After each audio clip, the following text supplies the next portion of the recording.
Good evening, everyone. We would like to welcome each of you to EBLUXE Cares Connected Journeys tonight. We still have some people joining us, so we're going to take a couple minutes to get to know you all. In the comments, you can state your name and where you're joining us from. You can also let us know if you're a cancer thriver, family member, or a caregiver. Introduce yourselves. My name is T. And I'm Sierra. Hi, Chelsea. Hi, Chelsea. Welcome. Let's see, we say Mitzi saying hello, ladies. Hi, Mitzi. Thanks for joining us. Okay. D from California. Hi. Hello. We have Lily Perry from Carson. Thanks for joining us. Michaela says, hey, hey. Hey there. Nigella is joining us. Okay, let's see. We have Kim from Lake Elsinore. Thank you for joining on tonight. Hello, Kim. Nigel's from California. Okay, Michael Carr from Los Angeles. He says his ex-wife is a survivor. Thank you for coming on. Claudette McClinney, she's coming in from LA. David Walker from Vegas. Thanks for signing on. Okay, Kay Ray Ellison from Portland, Oregon. Good evening. Thank you. Welcome. Thank you for joining us. Berdisha is a caregiver. Thank you for signing on tonight. Thank you. Sherry Burwell of Bureau Worldwide Beverly Hills. Thank you for joining us. Okay, we have Ron coming in from New York City, a cancer family member. Okay, thank you for signing on. Wow, we have people from all over. I know. Donna Johnson from Gardena, breast cancer survivor. Welcome, Donna. AJ says, T, so excited to see you and Sierra. Hi, thank you for signing on. Okay, Adwin from New York. Good evening, everyone, and God bless you. Thank you for coming on tonight. Donna says, hello, ladies. My name is Donna from LA, and I am a family member of a cancer survivor. Thank you. It's amazing to have you tonight. Erica Lynn from the LBC. Thank you. Okay, David and Charlize Captain. We have Marie Godbold, Javita from Compton, California. Valerie Dillon from Los Angeles. Donna says her mother was a cancer survivor, I believe. Okay. We have the Jacksons. Her husband is a survivor and she was a caregiver. Okay, welcome. Thank you for signing on. Dee Dee from Long Beach. Terry Jones from Inglewood, California, saying that they are a breast cancer survivor. Welcome. Awesome. We have Sherry Johnson from Inglewood, California, and she's here to support her family members who are cancer survivors. Okay, thank you. And Shonda from Compton. Okay, well, so many of you guys. Thank you all for signing on tonight. All right. We have Gail Cal signing on from Inglewood. Audrey Griffiths is a cancer survivor from LA. That's awesome. Thank you for coming on tonight. All right. So again, we want to thank each of you for hopping on with us tonight. I know that for some of you, this may not have been easy, and we appreciate you being here. Some of you may be going through one of the scariest and darkest times of your life right now, but I want you to know that you are not alone. As you can see, we have cancer thrivers, we have caregivers, we have family members who have been where you are. Okay, so it is our hope that through our shared experiences that we can inspire one another and connect you with someone who has been where you're going. EBLUXE Cares is a nonprofit 501c3 organization, and we are dedicated to bringing awareness to cancer, the importance of early detection and prevention, as well as bridging the gap between healthcare access and knowledge. We are very passionate about our mission, and just to give a little backstory, back in 2014, my dad was diagnosed with leukemia, and I'll never forget how I felt when I heard the diagnosis. I felt like my world was over and that I was going to lose my dad. This thought process went all the way back to when I was a child. I was introduced to the word cancer from a very early age. I remember there would be family members that had passed, and I would ask, how did they pass? And several times I would hear it's because of cancer. So cancer became something that I was afraid of and something that I definitely didn't want to get. So I became curious and I would ask, well, how do you get cancer? And I remember being told, I don't know, but you're lucky if you don't get it. So you could only imagine all the emotions and all the feelings I had suppressed over the years that came back like a ton of bricks on the day that my dad was diagnosed. And of course, I tried to be strong in front of my parents and my daughter, but I literally cried every single day. I was able to lean onto my husband and my faith, of course, which are two of the best things that I could have had. But even with all of that, I still was broken. And, it wasn't until my dad told me I was I was trying to get, I always get kind of emotional, but I was hoping could get through this, but it wasn't until my dad told me, just because I have cancer, it doesn't mean that it's a death sentence. And it's like at that moment, that's when a light bulb went off in my head and it kind of helped me get through. Okay. And that's what we want EBLUXE Cares to be for you, a source of inspiration and hope on your journey. Yes, we all have challenges and there are things that we struggle with, but we also have successes. Okay.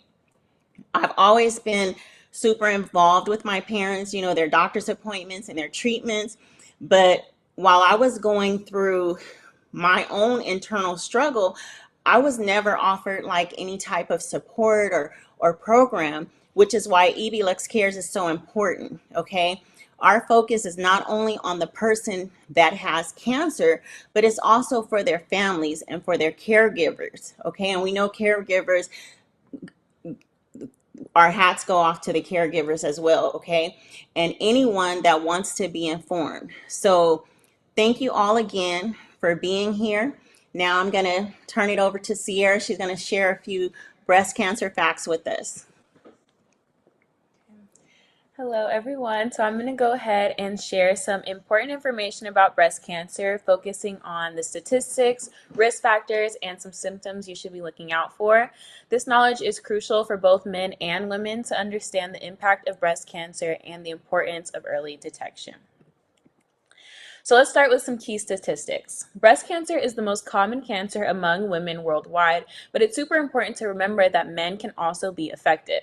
Approximately 1 in 726 men will be diagnosed with breast cancer during their lifetime, and in 2024, it's estimated that around 2,800 new cases of male breast cancer will be diagnosed in the United States. The risk of breast cancer increases with age. Most cases in men are diagnosed in those between ages of 60 and 70. The good news is, though, that early detection and advancements in treatment have significantly improved survival rates. This rate can vary widely depending on the stage of diagnosis, which is why early detection is so crucial. Now let's talk about risk factors. Genetic factors play a significant role in male breast cancer risk. There are several genes that, when they become mutated, may contribute to an increased risk. Family history is another important factor. About 1 in 5 men with breast cancer have a close relative, male or female, with the disease. Certain lifestyle factors can also increase the risk of breast cancer. For example, men who drink up to 4 alcoholic drinks per day have about the same increased risk as women do, and this risk increases for men that drink more than this. Obesity is another critical factor. Obese men have higher estrogen levels than normal, which increases their risk of breast cancer. Environmental factors such as exposure to radiation can elevate breast cancer risk. Long-term use of hormone replacement therapy is another factor that has been associated with an increased risk. The most common symptom is a new lump or mass in the breast, which is usually painless.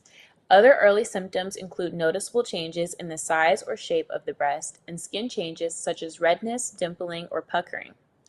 As the disease progresses, more advanced symptoms may appear. These include nipple discharge, especially if it's bloody, or nipple retraction where the nipple turns inward. Swelling or lumps in the underarm area can also be a sign of advancing disease. These symptoms should not be ignored, and any changes you notice should be checked by a healthcare provider. Regular screening mammograms can detect breast cancer early, even before symptoms develop, significantly improving the chances of successful treatment. Self-examinations are also super important. By becoming familiar with their breasts, individuals can notice any changes early on. Understanding these statistics, risk factors, and symptoms is crucial in the fight against breast cancer. Thank you for your attention, and I encourage you all to spread this knowledge. Awareness and early detection can truly save lives. Now we have a special giveaway opportunity for you all. We want to go ahead and thank one of our partners, Albertsons. They have provided us with a $50 gift card to assist one of you with groceries during your journey. So to participate, please comment in the chat if you haven't already, if you're a caregiver, family member, or cancer thriver. And we'll take a moment to look through the comments and then select one participant to receive this gift card. So go ahead and put in the chat for an opportunity to win a gift card. Let's see. I know a lot of you were commenting earlier. Okay. We see some family members. We see some survivors. Okay.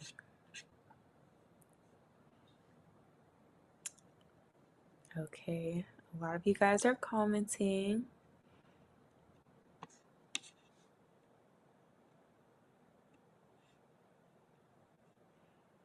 Okay.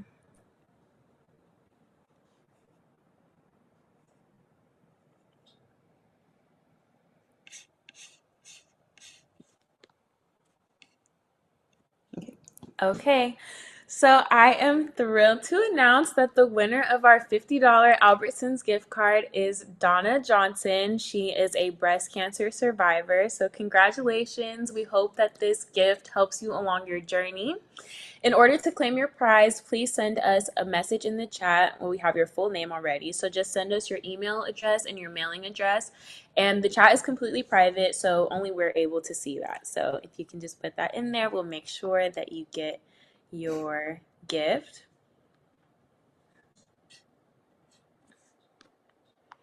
Okay.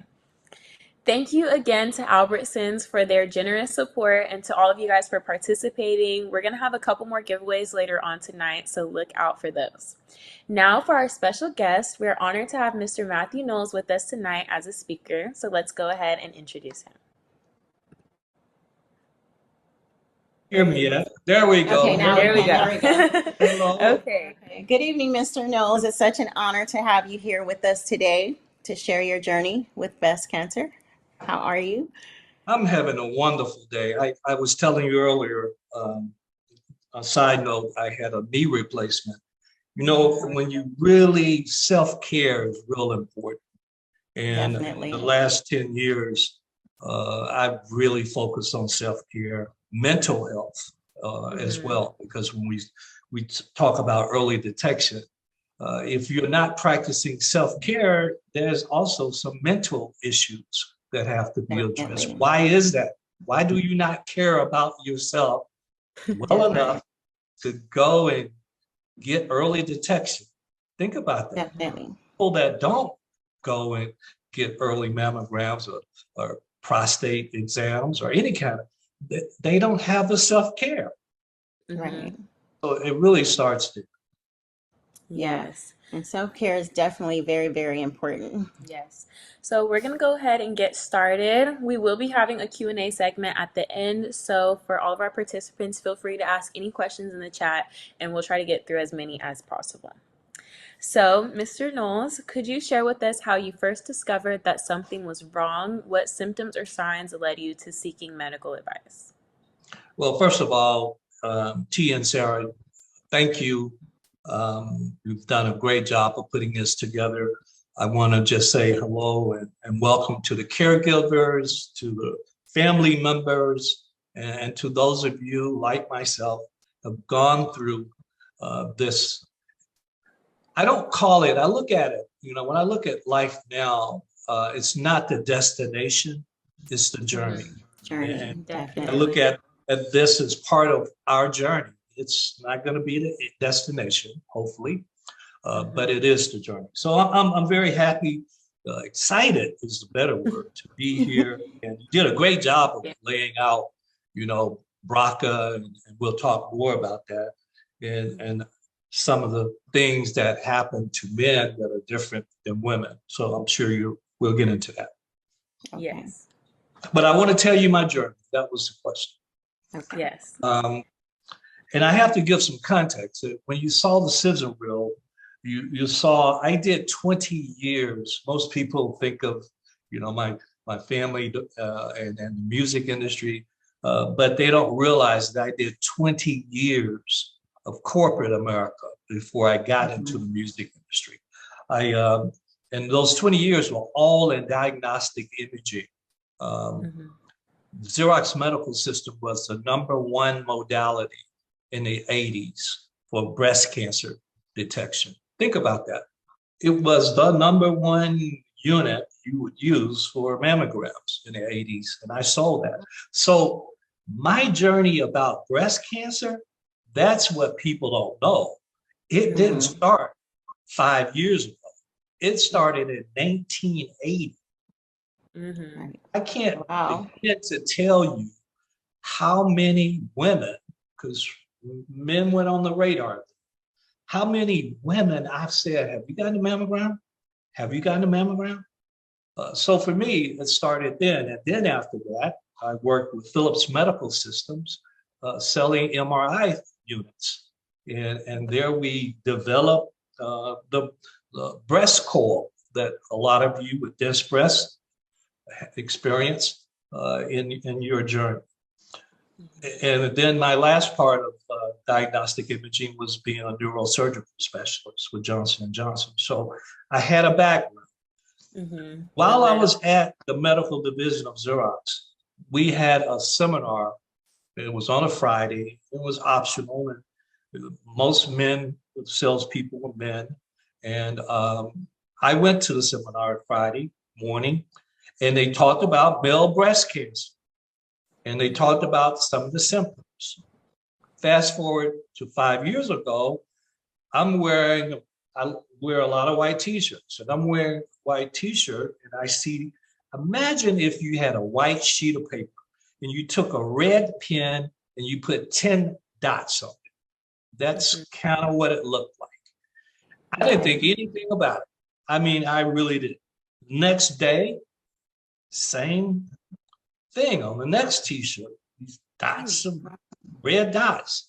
And that's when I asked my wife, Gina, I'm seeing these red dots. And she said, that's really interesting, because when I changed the sheets the last couple of days, I've seen these red dots on your side of the bed.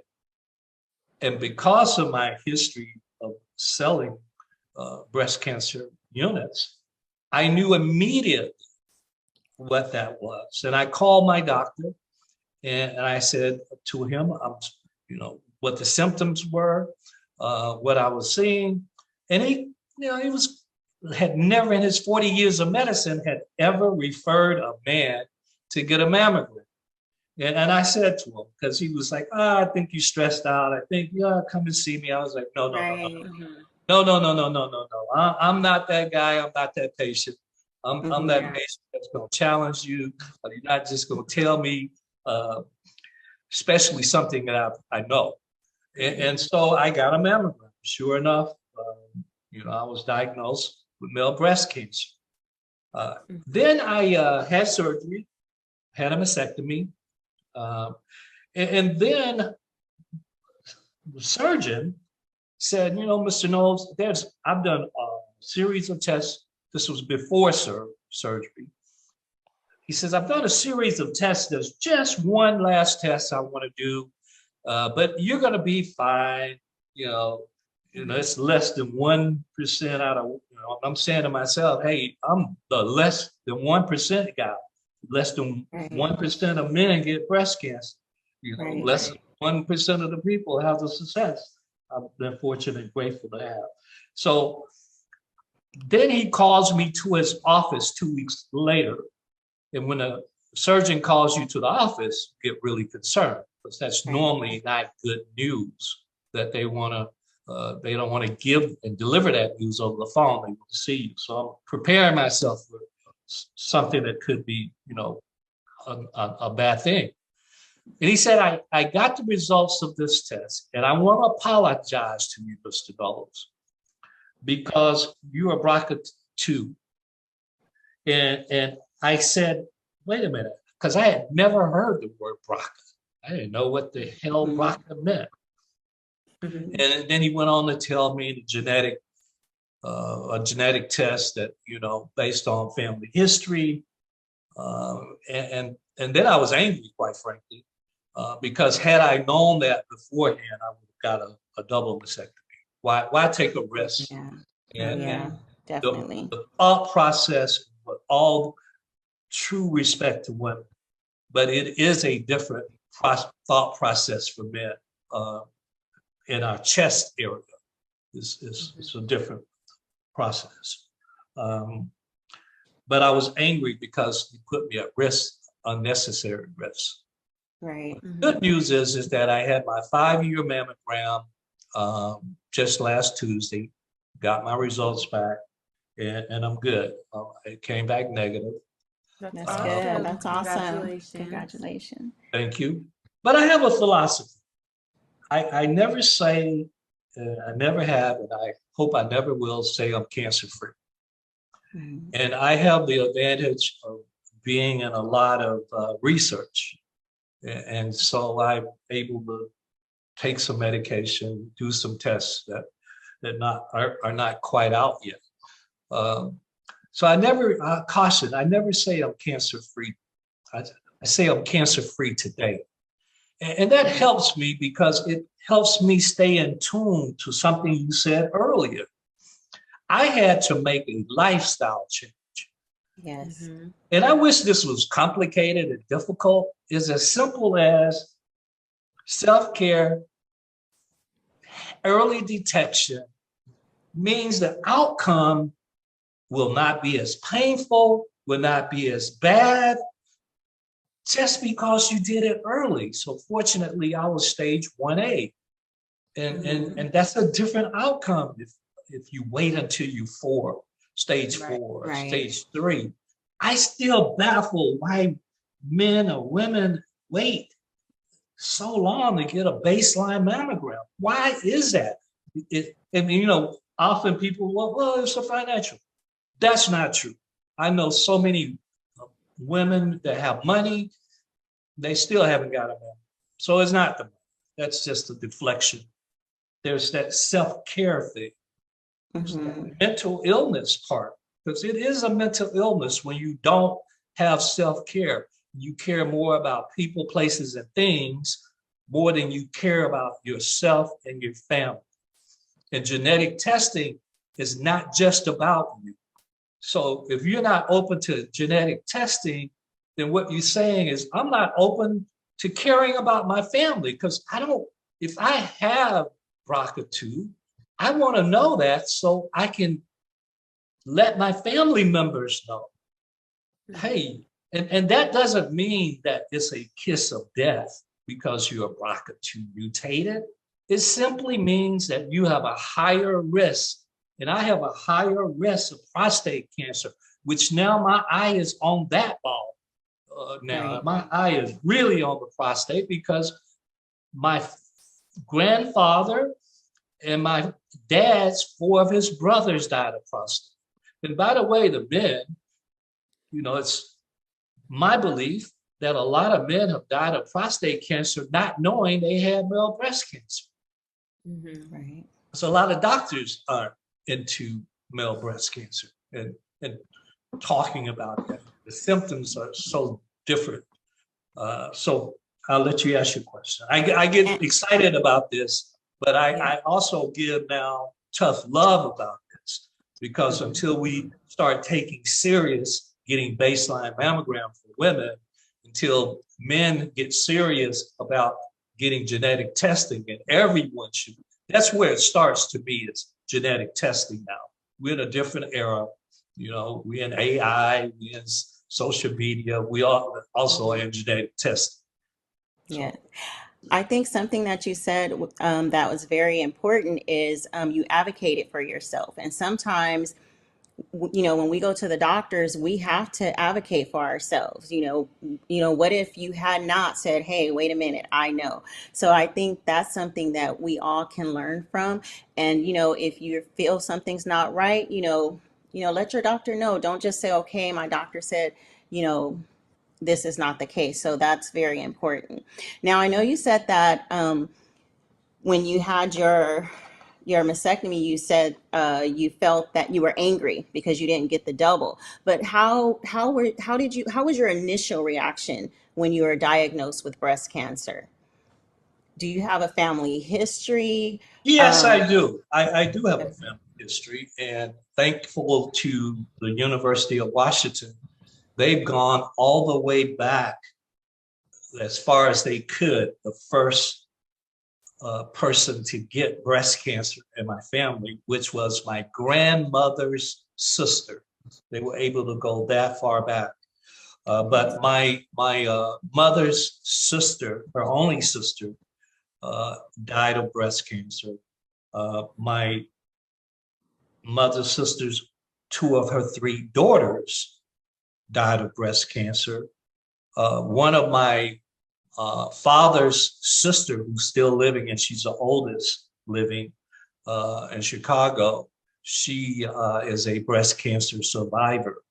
And also, unfortunately, 5 years ago, I was diagnosed in July, and 5 years ago in January, my wife, her sister, who was in her 40s, with three young kids, died of breast cancer. And my mother-in-law is a breast cancer survivor. So, and I'm not. This is most families. This mhm. is most families. So, Okay, so yeah. And that's why we want to make sure we're bringing awareness. Yes. So, what were some of the most challenging aspects of your treatment, both physically and emotionally, and how did you cope with these challenges? again, treatment is different when you find it early.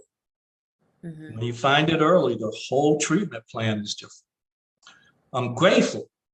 I'm grateful. I only take tamoxifen, one pill a day. That was my treatment. And I'm extremely grateful for that. But again, I can't overly emphasize the importance of early detection. And I like to clarify something because I heard the words self-examination. Mm-hmm. Uh, you don't want to feel it. That means you're stage 3, somewhere in that area. You Right. you don't want to feel it. You want to get to it before you feel it. Mm-hmm. And we have to be real and keep it real and tell it how it is. So I'm not going to sugarcoat it tonight. Yes, Yeah. please don't. Yeah. So, Yeah, that's awesome that you were able to detect it early and that, it seems that you didn't have to make too many adjustments into your day-to-day life, right? So But there that's was a really, mental part, and that was something that you asked. yes. I went through a process of an almost embarrassment as a man. Mm-hmm. I come from the South, country boy, grew up on a dirt road in Gaston, Alabama, and that was just a word that men didn't use, the word breast. It was just something in a Southern thing. So I was really embarrassed initially, but I saw an opportunity and to come out and share and use the platform that I've been given, and use it in an extremely positive way and to save more lives. And so, I use the word male chest cancer. And Mm-hmm. to some men, because to me, I don't care with words. As long as I get a man engaged or get a wife engaged about her husband or father or brother, Some men feel more comfortable using that. But I always make sure that we say the word male before breast cancer and not to a man say breast cancer, but acknowledge that we are men. We don't want to wear pink, put on a pink gown when we get our examination. You know, and you know, we want to be respected that we are men in the process of this. And I'm an advocate for men, and so I bring it to attention to the medical community that, you know, there's a difference. Like, you want to give me a pink ribbon, I want a blue ribbon. Right. I'm a guy. I'm a guy's guy. Don't give me that. You want to put a pink gown on me? I don't want to put a gown, because as men we can jog with our shirts off, so it is different. Right. Yeah, definitely. All right. So, and we know that everyone process things different. How did you have any tough times? Like, was it hard to stay motivated? How were you able to stay positive through the tough times, if you had any tough times? Well, absolutely. Fear. There's always the fear. Let me share to you my toughest time. My toughest time was COVID. Because imagine, I'm just getting diagnosed earlier, a year and a half before, and you know, here I go now. I'm frightened that if I get COVID, it's a kiss of death. So I'm just uber safe, to the point that I realized that I had an issue. And so I called my therapist, and I hope that's a whole nother platform. And we start talking about mental health, because it's about overall health and wellness. But I called my therapist. I says, you know, I don't know, man. Like, I'm just tripping out. I'm really bugging my wife. Like, don't go outside. Don't, you know, any packages. You know, I'm taking my temperature 10 times a day. I'm reading my oxygen meter. I'm at that level of paranoia. And he shared with me, after a number of sessions, we got to the place that I understood that the reason that I was going through that paranoia is that I had never had come to grips of my fear of dying through this process. And I never faced that. So that was something, again, I believe in mental health. You know, that's a real important part of the process for me. And I think anyone that's going through this, and family members and caregivers, should be getting also some mental health and seeing a therapist and talking to a therapist as well. Yeah, that's definitely super important, the mental aspect of it and having the support of those around you. So that's awesome that you brought that out.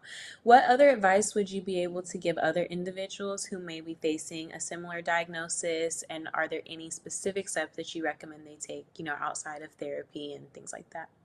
Well, I think you touched on something that's really, we should just put a little bit more light on, and that is lifestyle changes.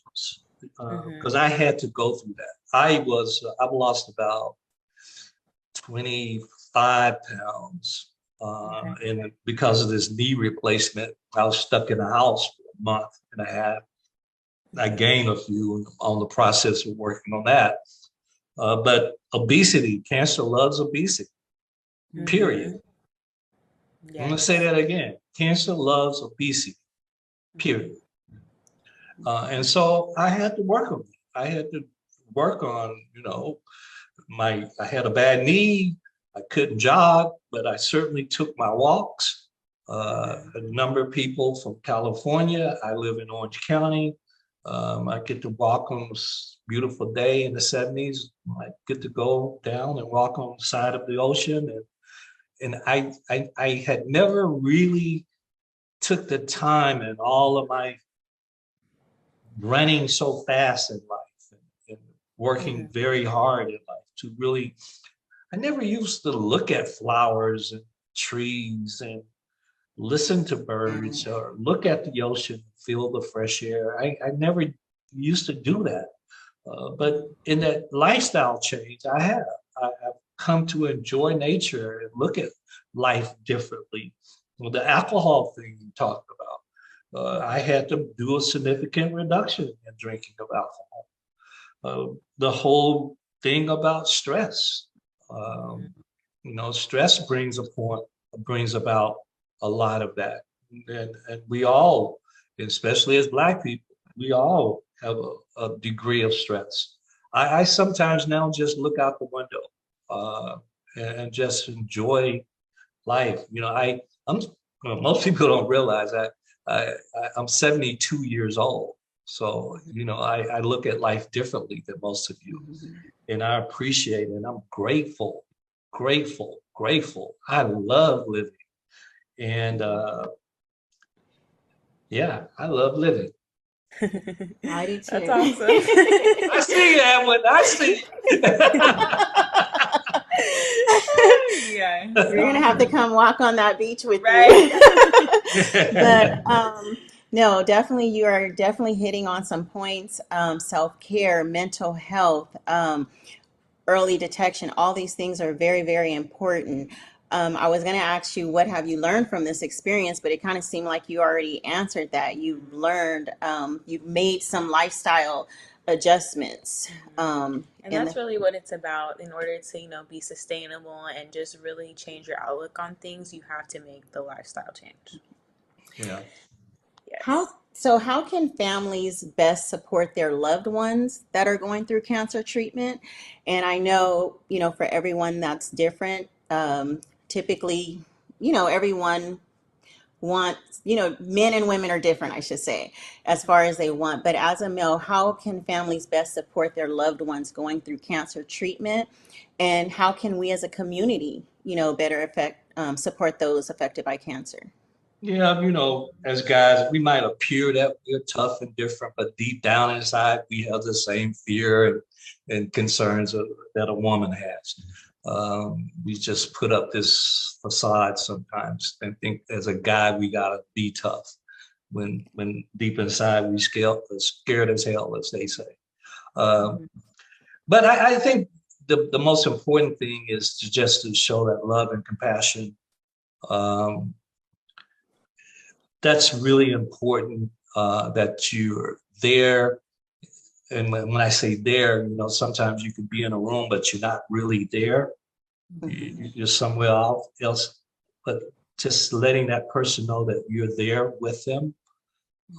You're there to give them any type of support. And I think it's important also to ask questions. And we touched on that earlier. It's a different day. Like there's patient rights now. There's a thing called Google. I taught in the classroom 21 years, and I tell all of my students, I'm not the only professor in this class. There's a professor Google.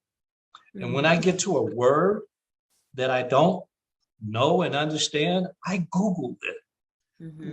So we have the opportunity that we can Google. I just Googled today. I give you an example. Because I have to make a decision. After 5 years, there's a part of the medical community that says you can get off of tamoxifen. Well, I'm not that guy. I'm going to research and I'm going to ask second and third opinions. And so I started that process today. And so one of the answers I got, well, because you only got a vasectomy on one breast, then you're still at risk with the other. I would suggest that you continue the process for another 5 years. So now I have to make that decision of, am I going to stay on tamoxifen or am I going to continue on tamoxifen? And then there was a different medication that was mentioned.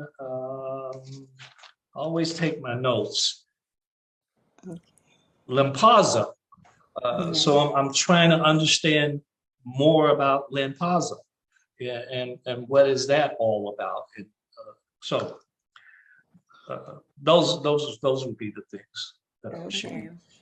Well, thank you so much. Do you have anything else that you would like to share with our audience, or any final thoughts or words of encouragement?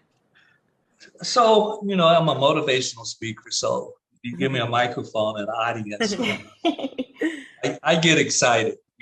Most people don't know that I'm a songwriter. So one of the songs that I co-written with Beyonce and another gentleman is Survivor. And many times we've had so many people that were going through cancer or any type of illness, just saying thank you. That song helped them get through it. So I like to tell the story. Years ago when the music industry had CDs, most of you are too young to understand that, but here I am. And it's also an amazing part of the story is that we didn't have where you would go through any type of security. So back at airports back then, you could literally go to the gate, which is like mind-boggling today. So here I am at LAX airport in the heyday. And I would always get CDs. Can you give me a record deal? Or somebody's business card. And so I would just stuff the business cards in my pocket, put the CDs in my bag. And I was going down an escalator there at LAX, and there was a nun at the bottom of it from Mexico. And she had a jar that said, "Please give to the missionary." She gave me a card after I gave. And I didn't read the card for almost 3 weeks. I literally still have that habit. I don't, a lot of people not walking around with cards, but I used to clear out one pair of jeans and put the cards. Then I collect 3 or 4 more. Before I got this large stack of cards in my pocket. I was at a car wash and I was bored. I said, let me go through these cards. And I read what was on the back of the card. And that's what I want to share with you. What was on the back of the card read, "Pray not for life free from trouble. Pray for triumph over trouble." Yes. For what you and I call adversity, God, Allah, universe, whatever name you use, for what you and I call adversity, God calls opportunity.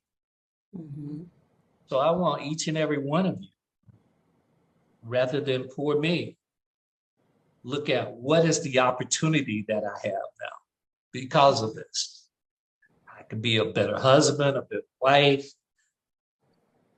I can be a better father, a better friend. I can smell the roses now. I look at the flower in nature. I can give back, help others. Those are some of the opportunities that we all have now. Right. So that's what I would like to leave before questions.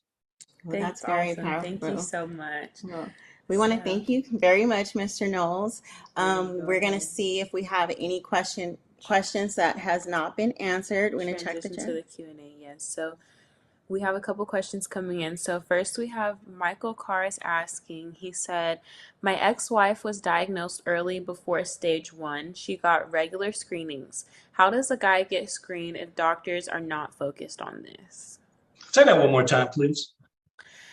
Okay, he's saying his ex-wife was diagnosed early before stage 1. She got regular screenings. How does a guy get screened if doctors are not focused on this? How does a guy get screened? Yes. If the doctors are not focused on this. So 2 things I want to point out, and respectfully, it's just my perspective. I just don't use the word ex. I always refer to as my former wife. Okay. It just feels different saying my former wife versus my ex-wife. Okay. Just so hey, I'm always teaching. AWT. I'm giving a different perspective. But look, there are doctors out there that don't stay current with what's going on in the medical community with new technology and new advances. And it's, as a patient, it's really up to you to Google that person, get a background and sense for who they are, ask the questions, and based on the answers, if they're not correct, or you feel a gut uncomfortable, then go with your gut and seek out another physician. Because, you know, I'm about patient advocacy. And we have the right as patients to ask questions, to challenge, like, you know, what's the benefits of using this medication? What is the benefit of me not being on this medication? I had that conversation today. Don't tell me, hey, yes, get off of it. That's not a good enough answer. I want to know what's the benefits for me getting off of it. So it's about asking those questions. This is your life. Right. This is your life. So you have to be assertive. This is not where you put your head down, don't look people in the eye. This is like, hey, you know, tell me, why am I doing this? Why am I taking this? Why am I doing this procedure and exam? Explain it, please, to me, because I don't know. You just use a big word. I have no idea what that means. Could you say it to me in a more simple term, please? Right. Those are the things you gotta say. Okay, it looks like we have another question. Some of the other ones were answered already. Donna is asking, how do they do testing for males? Is it the same process as the female procedure? And do you have any suggestions on how to start a dialogue with a male family member regarding getting tested? Also, are the side effects to the medication detrimental? Okay, that's 3 questions. So we'll start with one of those. You know, how do you talk to a male person? How do you explain? Well, let's go to your very first part, Donna. And that was, is the procedure the same? Yes. The procedure, mammogram itself is exactly the same. There's nothing different whatsoever. And typically you get a mammogram and you get an ultrasound. And so those modalities are exactly the same process, procedure. How do I convince a man to really want to engage? I would suggest that you start with getting a genetic test. And I never assume, because I've been in academia so long, I never assume that anyone knows the process. So to get a simple test, genetic test, is really simple. That's why I said simple. It's a saliva sample. And it's many companies that sell these kits, and they average around $200. And you do the saliva sample, they give you all of the paperwork to send back. And then in a couple of weeks, they're going to come back with your results. I would start there. I think if I look back on it, and today at 30 years old, I would have gotten a genetic test, maybe even younger, just to know, do I have a predisposition for these diseases, prostate, and male breast cancer, and pancreatic, and melanoma? So I would start there to understand, and then knowing the symptoms. For a man, like nipple discharge was, for me, instant. Like, I know immediately I got something, I got an issue. But knowing those symptoms, and you can Google that again. You can Google, what are the symptoms? Life is so simple sometimes, man. It's right. Like, what are the symptoms of a man getting male breast cancer? And believe it or not, Google and now AI will give you an answer. And it's pretty accurate. Okay. And then there was a third. What was the third one? Are the side effects to the medication detrimental? Yeah, again, everyone's different. Again, it's based on What stage? Because the medication I'm taking at stage 4 is drastically different than the medication I'm taking at stage 1. I can't overemphasize. Why would I want to wait? Why wouldn't I just get a baseline? So just remember, yes, it will be different. I'm grateful to say that I only take a pill a day. But unfortunately, people with stage 3 and 4, they don't say that. They have to do way more than that, unfortunately. Yes, definitely. Well, That that's wraps going it to up. conclude. We want to thank you again, Mr. Knowles, for being our guest. We really appreciate you for taking time out, coming to speak to us today and speak to our EBLUXE Cares community. The last time we spoke, you talked to us about the genetic testing and things like that. We did look into that. And then we even took it a step further. We're trying to work out details where we can also provide that to our community, either at a discounted price or something like that. So thank you for sharing that knowledge with us. I'm not letting you off the hook that easy.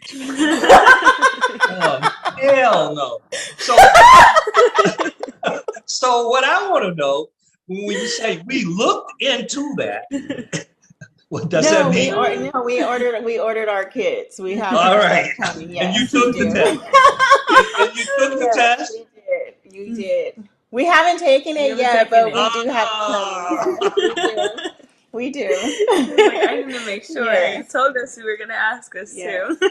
So we do appreciate that, and we appreciate the time that you've given us, and that's going to conclude this interview. So And thank you thank so you, and thank all of you who participated today. It speaks very highly of concern and engagement and being part of the overall family. So I just want to thank you. So All right. if I can help in any way, please let me know. All Awesome. right. Thank Have you. a good evening. All right. Thank you. All right. Now, as we near the end of our event, we're going to launch a quick poll. We want to gather everyone's thoughts on today's event. Please just take a few moments. You guys should see it on your screen. Just take a few moments to answer a couple questions. Your responses will remain anonymous. Yeah. So let me go ahead. Are you We're guys going to launch able? the poll. Okay, you guys You should guys be see- able to see it now. And make sure that you guys stick around because we do have 2 more giveaways coming up after the poll.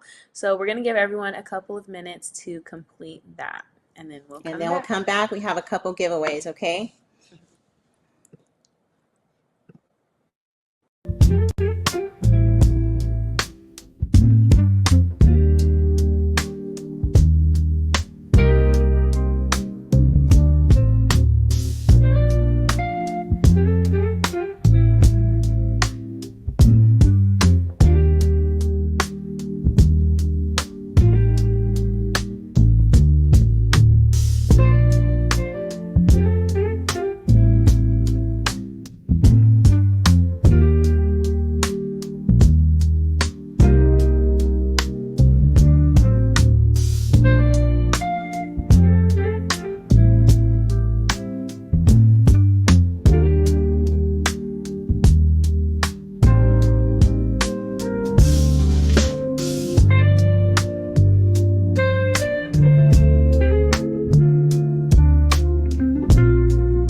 Okay, thank you all for completing the poll. Like I said, your feedback is super important to us and it'll help us improve future events.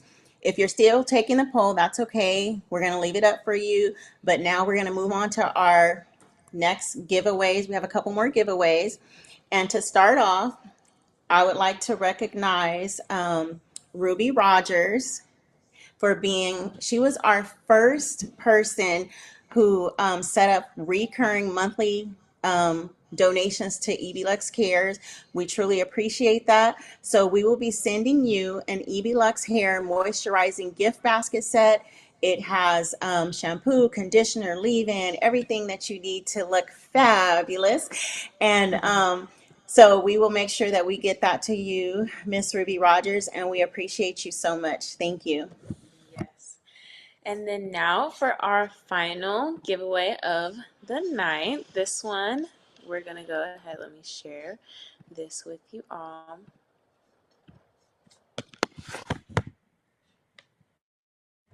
Okay. We want to thank our other partner, Vons, who has donated a $25 gift card. So this giveaway is open to all of our participants. So I'm going to go ahead and spin the wheel, and we're going to see who our winner is. So if you're on this call tonight, you are on this wheel and you have a chance of winning. So Emily Aguilar. is Emily Aguilar on? If Emily's on, please put that in the chat.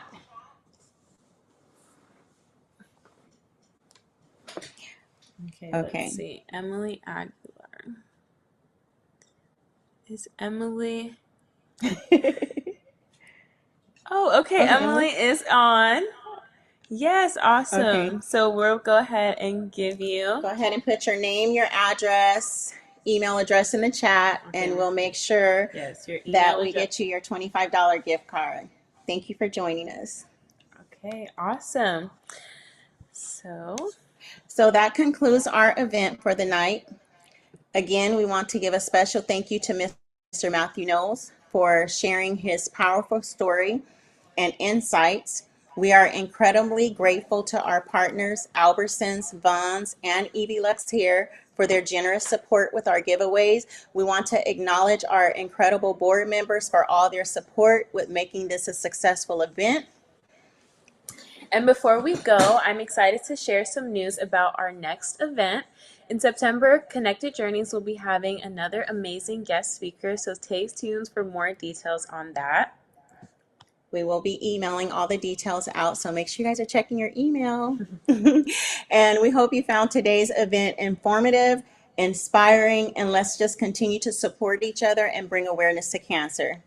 Please follow us on all of our social media accounts and visit our website for updates on future events and resources. If you are a caregiver, family member, or cancer thriver that would like to share your journey, please reach out to us. And thank you once again for being here with us today. We hope you have a wonderful rest of your evening, and we look forward to seeing you all in September. Bye. Bye. Have a good night. Thank you, guys.